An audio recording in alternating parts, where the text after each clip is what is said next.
नमस्कार दोस्तों, राजभर की पाठशाला में आप सबका हार्दिक स्वागत है। आइए, आज हम राजभर की पाठशाला में सीखते हैं शब्द और पद।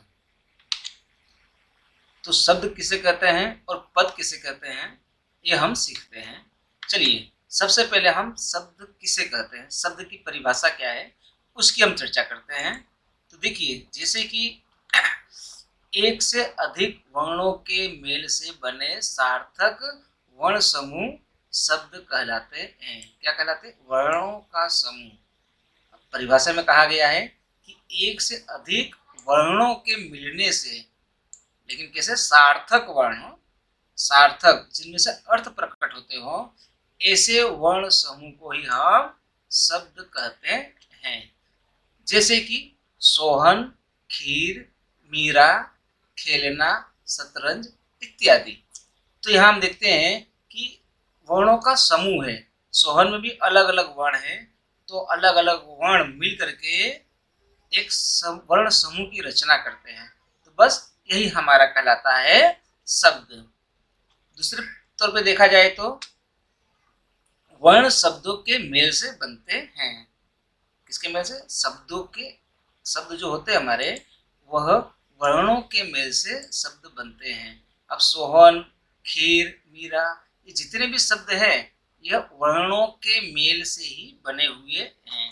इसके पश्चात हम देखते हैं कि शब्द सार्थक वर्ण समूह या अक्षर समूह होते हैं। सार्थक का अर्थ होता है जिनमें से एक योग्य अर्थ प्रकट होता हो। ऐसे वर्णों का समूह अथवा तो अक्षरों का समूह ही शब्द कहलाता है। शब्द स्वतंत्र रूप में प्रयुक्त होते हैं। शब्द कैसे होते हैं? स्वतंत्र रूप में। तो हमने यहाँ लिखा है कि खीर और मीरा, तो इनके अंदर जो वर्ण है, वर्ण वो सार्थक है। सार्थक रूप से इन्हें प्रयुक्त किया गया है, इसलिए शब्द कहलाते हैं। लेकिन शब्द अपने आप में क्या होते हैं? स्वतंत्र होते हैं। इसके पश्चात वर्णों का जो वही स्वतंत्र रूप होता है, जो समूह होता है, बस वही हमारा शब्द कहलाता है। अब इसके पश्चात हम चर्चा करेंगे शब्द से संबंधित कुछ उदाहरण। तो शब्द से संबंधित उदाहरण जैसे कि कलम। तो कलम में हम देख रहे हैं कि वर्ण है हमारा क, ल और म। अलग अलग वर्णों का समूह मिल करके शब्द की रचना किया। लेकिन शब्द कैसे? यहाँ सार्थक। तो ये जो कलम हमारा शब्द कहलाता है। अब वही क, ल, म जो वर्ण है, वर्णों का हमने उलट फेर कर दिया। क और म जो अंत में आता था, वो म मिडल में, बीच में आ गया, और ल तो बनता है हमारा कमल। तो ये भी सार्थक शब्द है, इसलिए एक शब्द कहलाएगा। लेकिन अब देखिए, क, ल, म वही तीनों के तीन वर्ण हैं, लेकिन इन्हें उलट फेर कर दिया गया। ल, म, क शब्द बना हमारा लमक। लेकिन लमक जो शब्द है वह सार्थक नहीं है, उसमें से कोई एक व्यवस्थित अर्थ प्रकट नहीं होता है, यह निरर्थक है। और इसी प्रकार से लकम, तो यहाँ पे हमने देखा कि लकम के अंदर वही तीनों के तीनों वर्णों का समूह है, लेकिन जो शब्द बनता है लकम, वह सार्थक नहीं है, वह क्या है? निरर्थक। तो इस प्रकार से लमक और लकम यह निरर्थक शब्द है।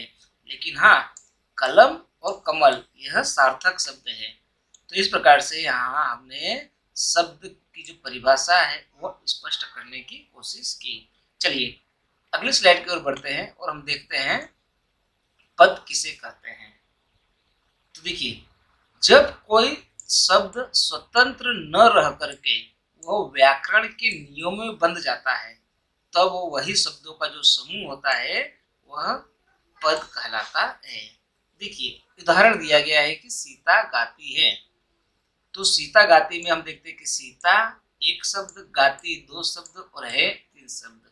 तो इस प्रकार से अलग अलग शब्दों का समूह मिल करके एक पद की रचना किया, और वह है सीता गाती है। ठीक उसी प्रकार से राम आम खा रहा है, अलग अलग वर्णों का समूह मिलकर के शब्द बना, और शब्दों का जो समूह है वह एक पद बना।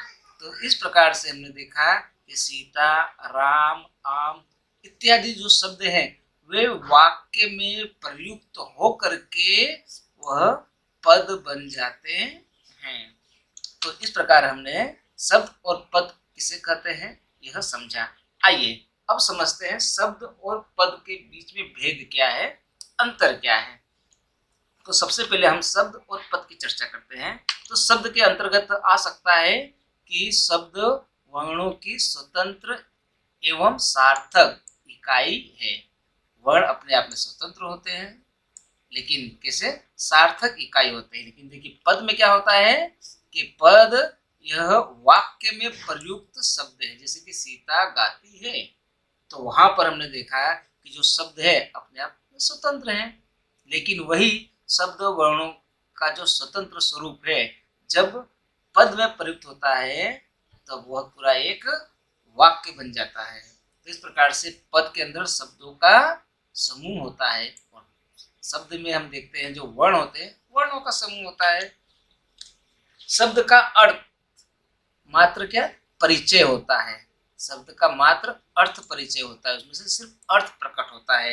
लेकिन पद में क्या होता है, उसमें व्याकरणिक परिचय होता है, उसमें व्याकरण के नियमों का उपयोग किया गया होता है। ठीक उसी प्रकार से शब्द सार्थक और निरर्थक दोनों हो सकते हैं, लेकिन जो पद होता है वह अपने आप में अर्थ का संकेत करता है, अर्थ प्रकट करता है।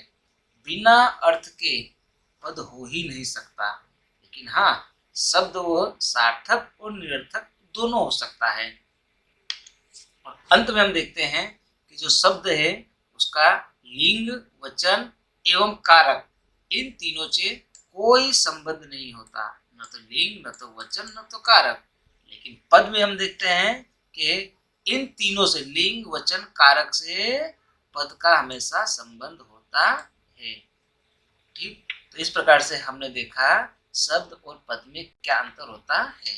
तो दोस्तों शब्द और पद से संबंधित में मेरा यह वीडियो आपको कैसा लगा आप अपनी राय जरूर दीजिएगा। और हाँ मेरे इस चैनल को सब्सक्राइब करना, लाइक करना और शेयर करना न भूलिएगा। धन्यवाद।